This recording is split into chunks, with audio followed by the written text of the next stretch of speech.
Buenas tardes, bienvenidos a Contrastes, porque la realidad tiene diferentes miradas. Este es un espacio creado por FECODE con el objetivo de que ustedes en la tranquilidad de su hogar construyan su propia opinión.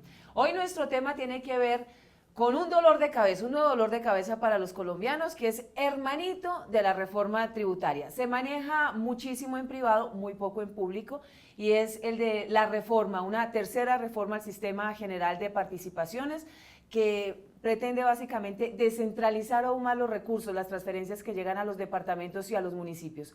Ahí, dos de los sectores más perjudicados pues van a ser los de la educación y la salud, que con la última reforma del 2007, si no me equivoco, pues ha precarizado estos dos derechos fundamentales en el país.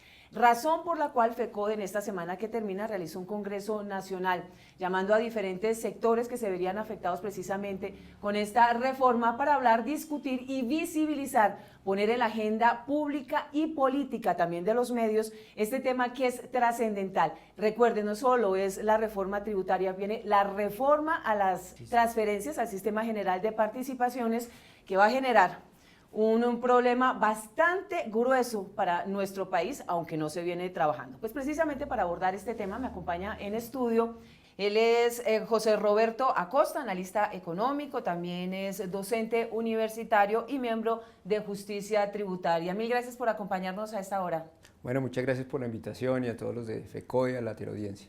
José Roberto, ¿cómo ponemos esto en un lenguaje fácil para que los televidentes entiendan lo que implica una nueva reforma al Sistema General de Participaciones? Y a mí me asalta una duda, es ¿qué tanta presión está ejerciendo el Fondo Monetario Internacional en esta?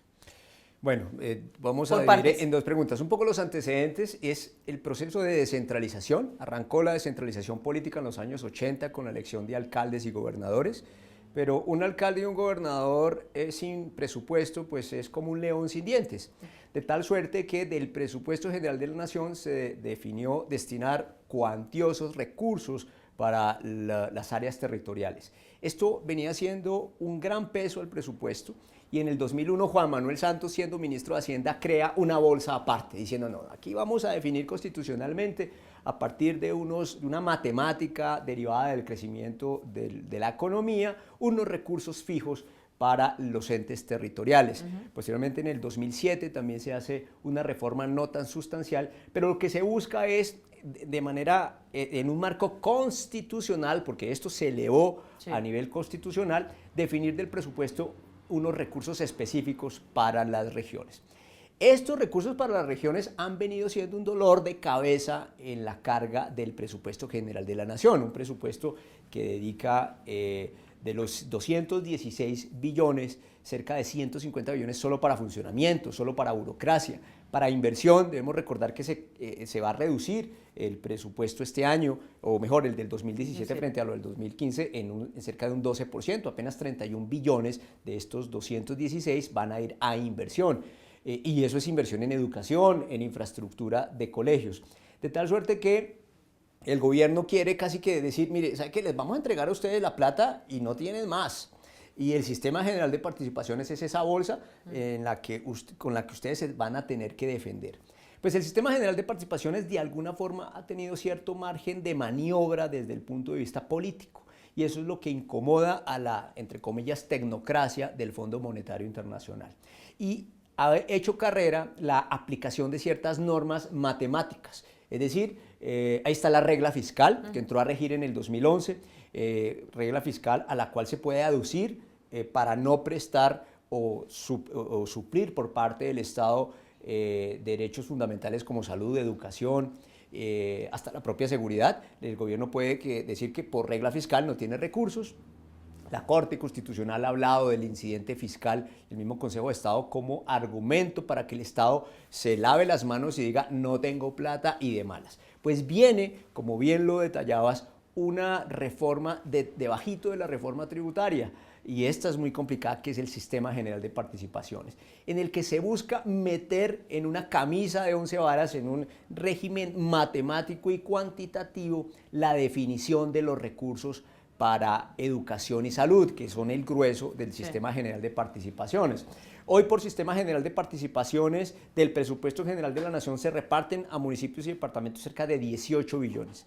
De esos 18 billones, casi el 60% van para educación y un 25 a 30% para salud. El otro 20% es agua potable, ese tipo de cosas. De tal suerte que la educación, que es la base del desarrollo, es realmente, en mi humilde y sencilla opinión, la amalgama del famoso posconflicto, pues puede verse golpeada en la medida que se circunscriba el direccionamiento de recursos por fórmulas matemáticas. Ya de por sí el Sistema General de Participaciones está atravesado por esa tecnocracia, ese discurso tecnocrático que a partir de índices como el de necesidades básicas insatisfechas, cobertura, calidad, decide a qué municipio se le entrega dinero o no.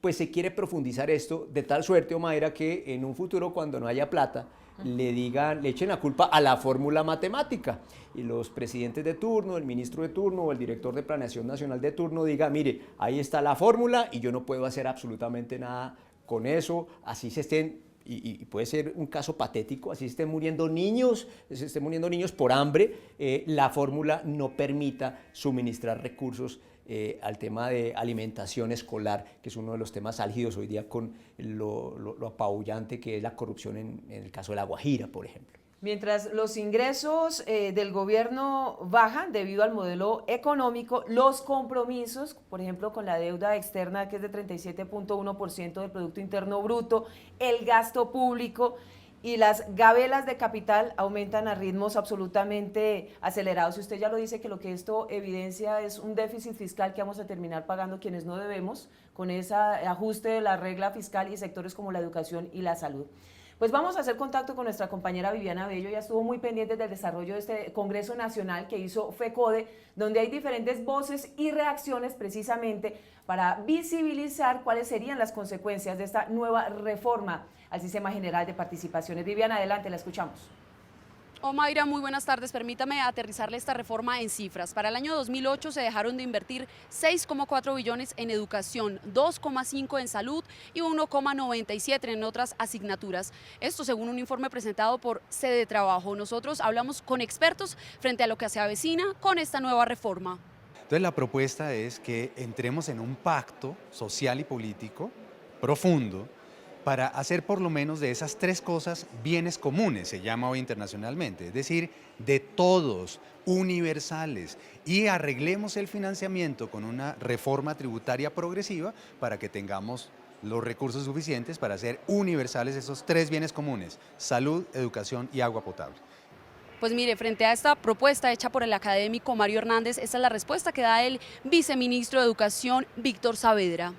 Las alternativas para la financiación pueden ser financiamiento de las alcaldías y gobernaciones. Las secretarías de educación pueden tener recursos adicionales para ellas directamente ejecutar los recursos, fuentes específicas para la educación adicionales, revisión del Sistema General de Participaciones a través de las distribuciones dentro del sistema o actos legislativos que especifiquen nuevas fuentes presupuestales o cambios en el Sistema General de Participaciones. Esas son las alternativas.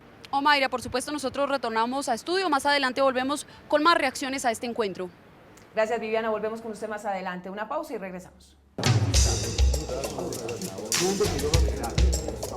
Está en circulación la edición 114 de la revista Educación y Cultura. Tema central: la evaluación como práctica reflexiva, formación docente, la autoevaluación como capacidad, la evaluación y la ética del cuidado en la formación docente, pensar la educación desde la experiencia.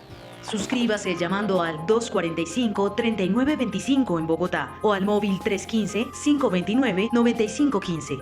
Educación y Cultura. 34 años construyendo el movimiento pedagógico colombiano.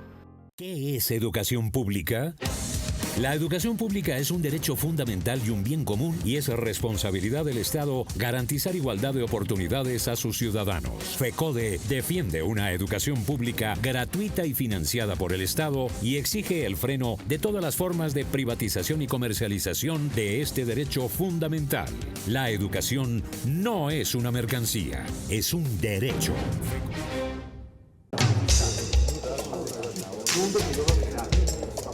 Omaira, muy buenas tardes. Pues mire, en el Encuentro Nacional de Sectores Sociales que justamente organizó FECODE, pues se dio la participación masiva de diferentes regiones, de diferentes sectores del país. Hablamos con el presidente de FECODE, el profesor Luis Gruber, frente a esas afectaciones y cómo se viene preparando estos sectores con esta nueva reforma. Bueno, el evento que realizamos en días pasados tiene un propósito: visibilizar la necesidad de que los recursos que se ajusten para la bolsa no solo satisfagan la necesidad de educación, sino de todos los sectores que de él se nutren económicamente. Y aquí nos interesa muchísimo la salud, el agua potable y por supuesto la educación. Hoy lo que podemos decir es que queremos que este evento se replique en el resto del país por una razón: es que si el tema no se visibiliza, queda ya escondido en la fría oficina de planeación y del Congreso de la República y llevaríamos sorpresas de lo que resulte. Queremos que este tema sea tratado por los distintos sectores sociales, por la ciudadanía en general, y ojalá la prensa le preste debida atención, porque aquí hoy tenemos que ver con la satisfacción de derechos. Profesor, en el trabajo y en las cifras que ha venido adelantando FECODE, ¿cuáles serían las implicaciones reales de esta reforma? Una preocupación era que en un tiempo nosotros pensábamos solicitar regresar al antiguo situado fiscal, pero con el declive económico, la crisis económica que tiene nuestro presupuesto, sería regresar o negativo pues el propósito para nutrir económicamente, porque la crisis económica hoy nos permite tener una certeza. Ya sabemos cuánto es la bolsa, queremos que esta se ajuste para ir de manera progresiva avanzando en recursos para estos sectores. Al profesor Luis Gruber, presidente de FECODE, a quien agradecemos. Pues mire, Omaira, diferentes sectores se han sumado a este llamado de FECODE. Bueno, la Central Unitaria de Trabajadores, conjuntamente con la Federación Colombiana de Trabajadores de la Educación, estamos supremamente preocupados por la reforma tributaria que podría afectar seriamente el sistema general de participación, que es un derecho que tienen las organizaciones que corresponden al sector público para poder desarrollar acciones en protección a sus derechos fundamentales, pero también de las comunidades. Por esa razón, la CUDI FECODE ha convocado un evento nacional con la finalidad de estudiar el tema y elaborar las propuestas alternativas a las que el gobierno ya tiene dentro del marco de la propuesta de reforma tributaria. Aquí lo que hay que discutir es cómo le regresamos la plata a la población, cómo le regresamos la plata a los pacientes y se la quitamos a los intermediarios financieros que se están lucrando de ese dinero. Cómo evitamos que se profundice con el famoso MIAS, el modelo integral de salud, que pretende liquidar totalmente la red hospitalaria y entregársela a esos mismos intermediarios que se han lucrado, que han lucrado con este dinero, que han generado corrupción de mil maneras en todo el territorio colombiano. Muy bien, Viviana, usted tendrá más reacciones que alimentan definitivamente este debate que comienza a calentarse en el país sobre una nueva reforma al Sistema General de Participaciones. Y abordemos el tema desde la dependencia que tienen los departamentos y los municipios precisamente a las transferencias. Abordémoslo desde los porcentajes. En 1984 se presentó un informe donde se hablaba de que los municipios y los departamentos tenían una dependencia que equivalía aproximadamente al 5%. En el 2012 se habla del 48% de dependencia con las transferencias. Es decir, cada 2 pesos de los ingresos de los departamentos corresponden a las transferencias. Pero hay departamentos que sí que se van a ver perjudicados de manera directa y abierta. Hablemos del Amazonas, Vaupés, Cauca y Bichada. Ellos dependen del 90% de los ingresos de esas transferencias. ¿Qué va a pasar con estos departamentos? 90% es todo. Sí, pero digamos que es dentro de esa lógica de cuantificación de indicadores que terminan recortándosele ingresos a estos departamentos de poca población. Sí. Partamos de algo fundamental, y es que los recursos fiscales y monetarios por naturaleza son escasos. Por tanto, su ubicación geográfica y en cada una de las personas debe ser lo más racional posible. Y ahí es donde la matemática entra a jugarle de manera adversa a municipios como Vaupés, Bichada y Amazonas, que pues realmente no tienen mucha gente. Claro. Pero sí muchas necesidades. Sí muchas necesidades. Ahí voy a meterme un poquito en un terreno un poco de discusión, y es en aquellas zonas se debería seguir promoviendo el crecimiento demográfico. Podría uno pensar que más bien como reservas ecológicas y de un valor mucho más allá del meramente industrial o citadino, podríamos estar promoviendo esas zonas como reservas y no como focos de crecimiento demográfico. Y por eso, digamos que bajo esa lógica, las transferencias empiezan a castigar un poquito a esas regiones.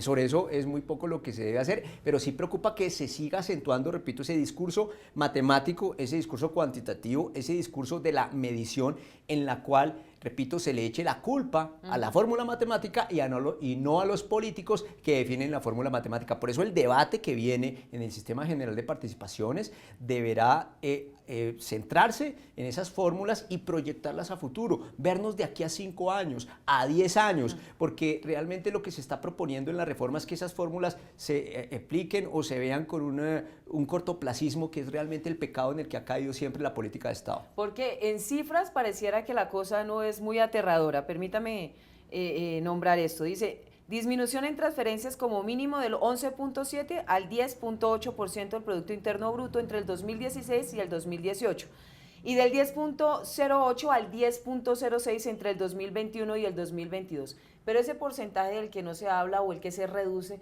pues va a ser realmente fundamental en las regiones, departamentos y municipios para el tema de contratación, porque ahí es que la salud y la educación se manejan precisamente con el tema de la contratación, y los alcaldes y los gobernadores tendrán que ver qué proyectos desarrollan que vayan de acuerdo al Plan Nacional de Desarrollo que se ha presentado. Ahí sí la cosa es más compleja. El tema es complejo. Al lado de la palabra contratación, desafortunadamente siempre ha convivido en Colombia la palabra corrupción.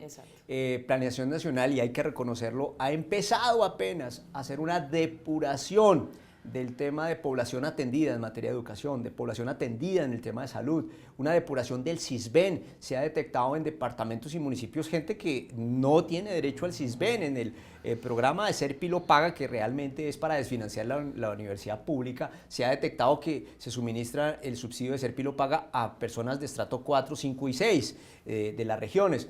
Tal suerte que, primero, la depuración de los beneficiados del Sistema General de Participaciones es un gran paso, pero apenas es minúsculo. Yo creo que ahí se debe acentuar muchísimo más con las TIC y las nuevas tecnologías, donde es fácilmente detectable el fraude. Y segundo, la contratación, que sigue en manos del FONADE, es el Fondo Nacional de Proyectos de Desarrollo, administrado por Planeación Nacional, y en el que acaba de ser nombrado un funcionario de la cuerda de Ñoño Elías y de Musa Busaibe, estos políticos absolutamente desacreditados de Sucre, que manejan a punta de tamal y lechona las elecciones y que también definirán a dedo cómo se reparte esa mermelada de contratación y de proyectos. Es a través del FONADE que se reparten o se decide qué proyecto municipal o departamental se lleva a cabo. Y ahí es donde desafortunadamente las veedurías municipales, las veedurías departamentales y las de los gremios no están afilados para revisar si son verdaderamente los proyectos viables y que necesita la comunidad.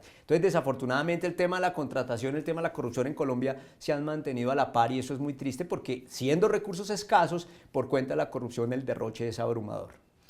Vamos a ir con nuestra compañera Viviana Bello, pero antes le dejo una pregunta para que la vaya pensando. ¿Qué va a pasar con los recursos que deben ir para el posacuerdo en temas tan importantes como la ley de víctimas, la gestión de riesgo, cubrimientos de pago de pos, atención al adulto mayor, entre otras, si la plática de las transferencias se va a reducir? Viviana, ¿qué otras reacciones usted logró tomar de este Congreso Nacional generado por la Federación Colombiana de los Trabajadores de la Educación para hablar precisamente sobre las consecuencias de una nueva reforma al Sistema General de Participaciones? Omaira, a propósito de lo que usted habla sobre la dependencia de ciertas regiones de estas transferencias, pues mire, hablamos con algunos presidentes de las filiales de FECODE frente al panorama que vislumbran.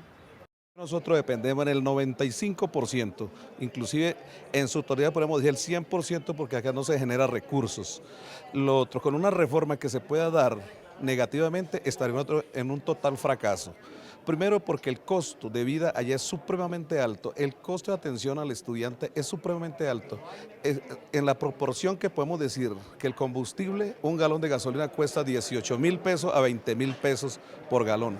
O sea, si vemos eso y una libra de arroz, si vemos en la parte de la canasta familiar, una libra está en 3.000 pesos la libra. Es supremamente alto y creemos de que se debe hacer una reforma teniendo en cuenta la tipología y la especificidad de cada una de las regiones, especialmente para este departamento como Vaupés, Guaviares y Guainía, que tienen las mismas características igualmente del Amazonas.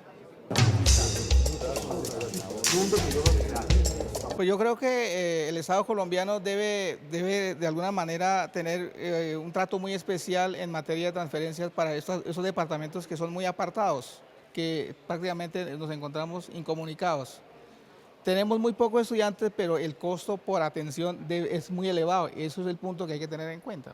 A ustedes la invitación para que consulten nuestras redes sociales y nuestra página www.fecode.edu.co. Además, si quieren información directa de la oficina de prensa, pueden consultar a nuestro WhatsApp 310-673-9655. Mayra, feliz tarde. Una nueva pausa y vamos con la respuesta de nuestro invitado. Radio Revista Encuentro. Programa institucional de FECODE. Encuentro. Sindicalismo, arte, cultura, actualidad, tecnología, pedagogía, educación. Las expresiones de vida con que se construye Colombia tienen un punto semanal de encuentro. Todos los sábados a las 7:30 de la mañana por Colmundo Radio. La privatización de la educación pública se disfraza de diferentes formas. Es responsabilidad del gobierno garantizar un acceso equitativo e incluyente para todos los niños, niñas y jóvenes a una educación pública gratuita y financiada por el Estado. FECODE rechaza la comercialización y privatización de la educación pública en el país, porque la educación no es una mercancía, es un derecho.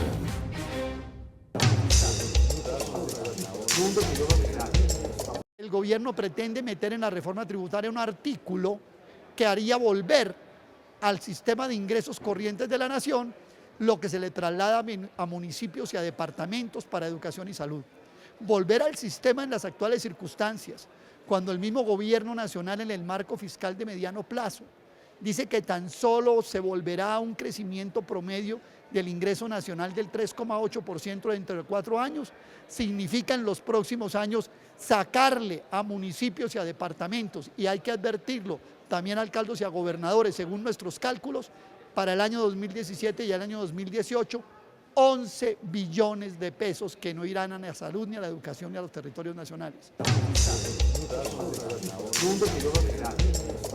Estamos de regreso en Contrastes porque la realidad tiene diferentes miradas. Hoy hablando sobre las consecuencias de un tema que se habla mucho en privado, poco en público, que tiene que ver con la nueva reforma al Sistema General de Participaciones. Hoy en estudio me acompaña José Roberto Acosta, él es miembro de Justicia Tributaria y nos ha ayudado a entender un poco qué es lo que sucede, cuáles serían esas consecuencias nefastas para el trabajador, para el que casi siempre pone y no para el que poco pone, pero siempre termina de ganador. Y usted tenía una pregunta ahí listica, y es qué va a pasar en el posacuerdo con temas que se financiaban con el tema de las transferencias. Pues el cacareado posacuerdo va a tener muchas deficiencias fiscales porque nada de la bonanza petrolera se guardó, nada se sembró.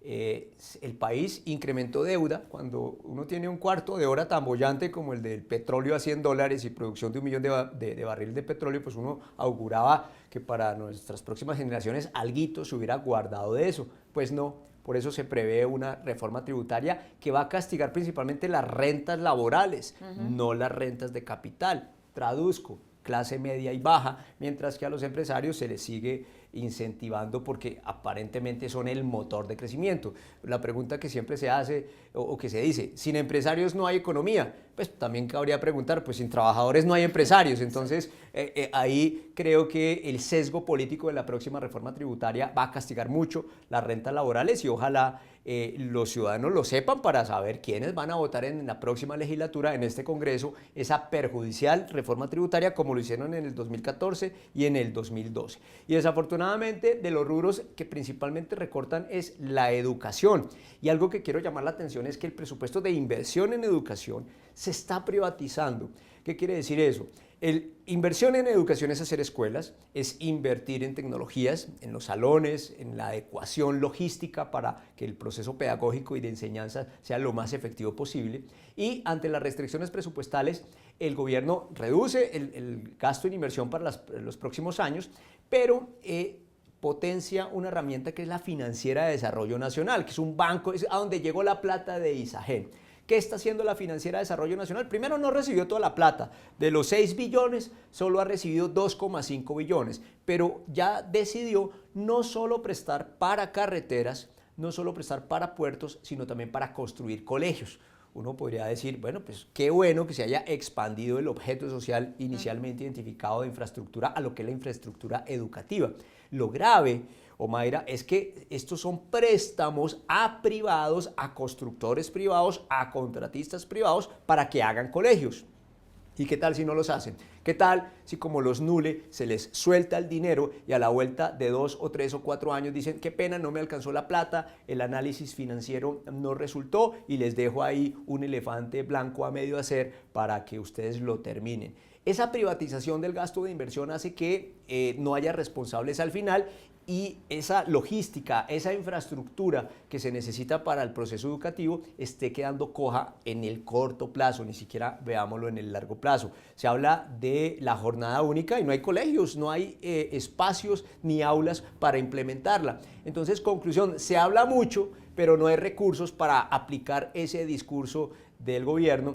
Y lo que se espera es meterle la mano al bolsillo a los contribuyentes después de que no ahorramos en la bonanza petrolera y sí se nos ha endeudado muchísimo porque la deuda se ha incrementado sustancialmente, ya es casi la mitad del Producto Interno Bruto y recordemos que la deuda de hoy son los impuestos del mañana.